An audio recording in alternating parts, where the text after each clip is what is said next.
Mr. Black. Allora, noi abbiamo visto il cinema che fa e adesso dopo il film di Gondry and Rewind anche quello che vi fa. Mi piacerebbe sapere qual è il cinema che guarda e che l'ha influenzata. E poi avrei una richiesta. Io e la mia collega vorremmo essere per un secondo la sua incarnazione, se ce la potessi accennare solo un attimo. Grazie. His wife just had a baby. Give him a break. You want to be?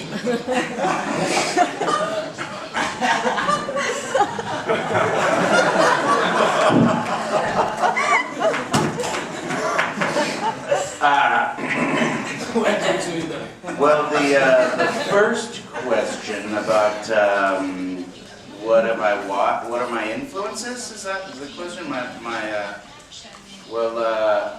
You know, when I was in high school and college, I was very much into the theater, acting in theater, and my inspirations were the likes of this man right here, this incredible work in Death of the Salesman and all his amazing films that inspired me, along with all the greats. You know, I always liked the crazy actors like.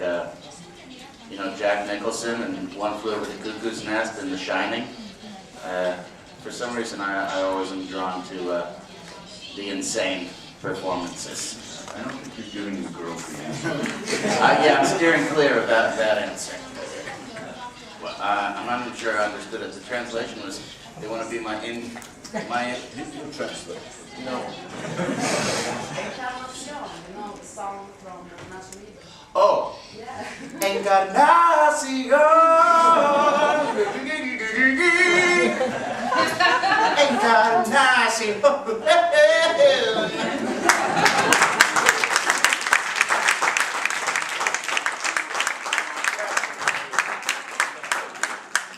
Yes. Yeah, so is that good?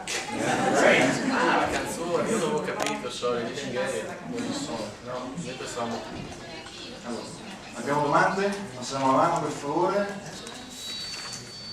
Prego. Sì, sono Bertuccioni in azione sull'intervista giorno. Una domanda per Dustin Hoffman. Lei ha interpretato una serie di personaggi in maniera davvero straordinaria, ma io volevo chiederle come mai non si è mai cimentato nella regia cinematografica? Credo che in teatro abbia fatto delle regie, ma in cinema no. Hai tentato, penso forse in futuro di farlo, grazie. Yes. See. I want to say yes. I'm still a young man, but you know. Yes, you're right. You've been talking to my therapist.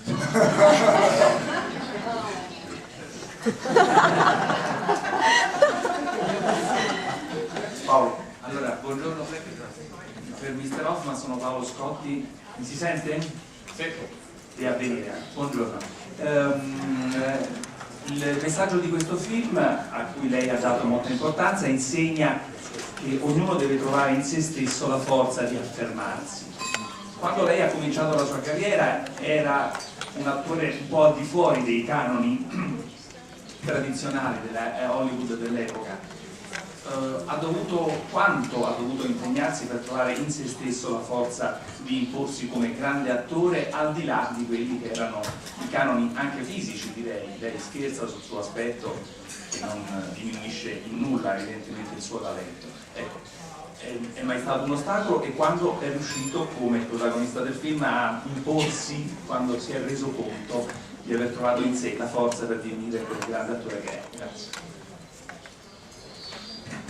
Well, first of all, this would take an hour to answer. Very quickly, when I talk to actors, I say, don't think of becoming an actor if you're expecting to be successful, because I never expected to be successful. I just wanted to. Acting was something I took an acting class in college. I was drawn to, and I knew that I would do that for the rest of my life. And I was just hoping I could make a living. So I never strove to be a star. It would be crazy to even think about that. If I was going to write an autobiography, I would call it Freak Accident.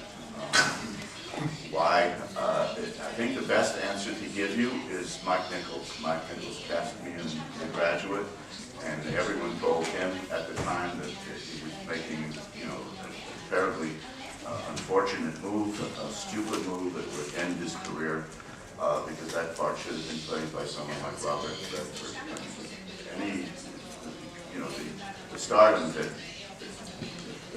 came with that for me was because of Mr. Nichols.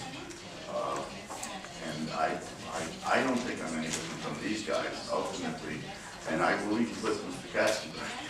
I think we want to do good work. And we really try to do good work. And work that feels fresh to us. And we hope that you guys like it. And sometimes we make it, and sometimes we miss. But that's basically it.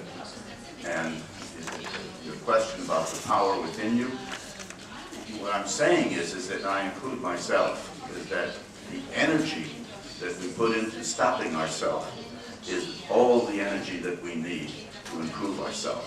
And for some reason, human beings somehow are their own worst enemy.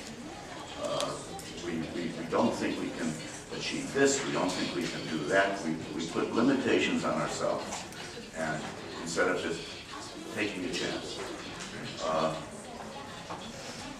The issue is not whether you succeed or fail, really. It's simply to exercise, your potential. Right? Anyway. Thank you for the question.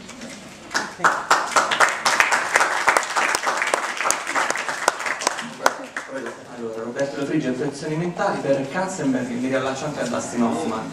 Progetti futuri, visto il tempo che ha impiegato questo film, 4 anni, quindi lei fa progetti di lunga durata, quindi immagino, magari, spero, una direzione di Hoffman. E poi la domanda ai nuovi partner che sono appena entrati, quindi diciamo un'ambientazione indiana per il prossimo film.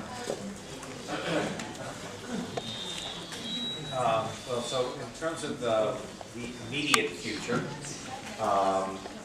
we have the next chapter in the Madagascar story coming out this holiday season, and look forward to being back here in Rome with the cast in December. And then in Easter of 2009, we are going to release the first of this amazing new technology of 3D. And the movie's called Monsters vs. Aliens. I think when people finally get to see this extraordinary innovation in movie making and movie theaters, it is going to forever change how we think of cinema. And I think the last time there has been this kind of revolution in movies is 70 years ago, when movies were made in black and white, and then one day we went into a movie theater and we saw a film in Technicolor. It's that dazzling. And I think it's going to have an impact on every form of movie making and how moviegoers think of the experience in the movie theater. In terms of this incredible cast up here, my hope is that we will all be back together for many, many years to come, telling the further chapters of Kung Fu Panda, of which we have 5. So a long and healthy future for everyone up here if it all works out.